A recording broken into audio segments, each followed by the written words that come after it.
Yes, it's true, I talk a lot about grace. What about obedience? Well, here's my take on obedience. Romans 6:14 in the NIV says this, "For sin will not have dominion over you, because you are not under law, but under grace." What was that? Sin will not have dominion over you because you are not under law, but under grace. Grace breaks the power of sin in your life. Law empowers the dominion of sin in your life. Well, how does that work? The system of law says, you do this, I will accept you. It's conditional acceptance. Grace says, in spite of your bad behavior, I unconditionally accept you. Conditional acceptance based on your behavior, law. Unconditional acceptance in the presence of your bad behavior, grace. Well, how does that produce obedience? Let's go to Jesus in the Gospel of John. John 14 and verse 15 says this in the NIV. If you love me, you will keep my commandments. Now, did you notice here the chicken and the egg? Cause and effect? If you love me, you will keep my commandments.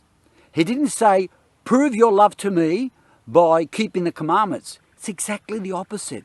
If you love me, you will keep my commandments. It's a promise. Obedience does not come by focusing on obedience. Obedience comes by focusing on love. Obedience is the natural, automatic, spontaneous byproduct of a love relationship. So if you want to keep the commandments of Jesus, don't focus on the commandments of Jesus, focus on your love. Because if you love me, you will keep my commandments. Well, how do I develop love for Jesus? Let's reverse engineer this. Let's go backwards. 1 John 4:19 says this, we love him because he first loved us. Oh, so if we focus on God's love for us, we will love him back, and then the byproduct is, you will keep my commandments. Wow. So don't focus on obedience to get obedience. It won't work. You're going to bring yourself under law, and you're going to put yourself under the dominion of sin. If you've got conditional acceptance, folks, you're going to get resentful. And then you're going to feel condemned when you stuff up, because you're going to think, oh, well, I stuffed up. He must be upset with me. And it's all over. It's finished. So focus not even on your love, but focus on God's love, because if we focus on the fact that he loved us first, we will love him, and then the natural fruit will be obedience. Well, how did God show his love to me? I need to focus on his love, then I'll love him, and then obedience will come. Yes. Well, how did God show his love towards us? Romans 5:8 says this, God demonstrates his own love towards us in that while we were still sinners and enemies, Christ died for us. God manifests his love towards us at the cross. That's how God showed his love. We love him because he first loved us. He showed us his love at the cross, and then the dominoes go down. Love at the cross. God loves me. I love him. Obedience. Well, how does focusing on the cross of Jesus demonstrate the love of God? Listen to Romans 5:8 again. God demonstrates his own love towards us while we were sinners and enemies. Christ died for us. Sinners and enemies have got bad behavior. God demonstrates his love towards us while we hate him. Unconditional acceptance in the face and presence of most willful, heinous sin there is. Haters and enemies of God.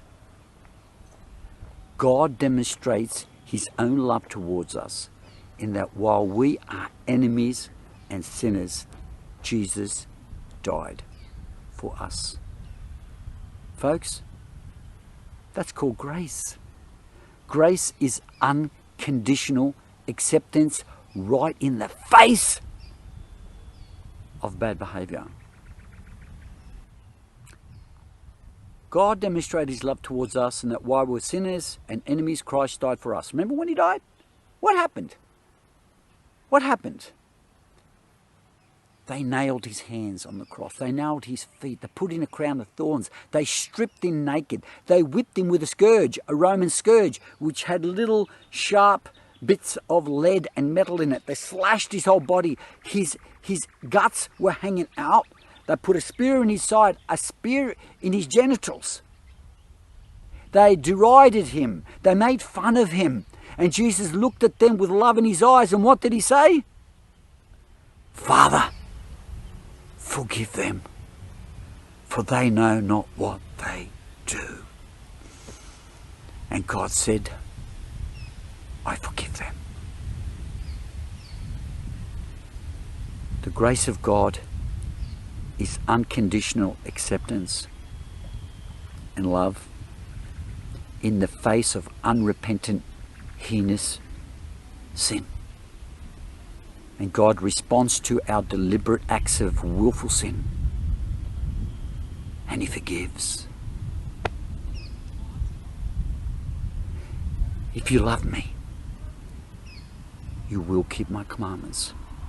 And we love him because he first loved us. And he showed us his love in that while we crucified him, he says, I love you. I forgive you.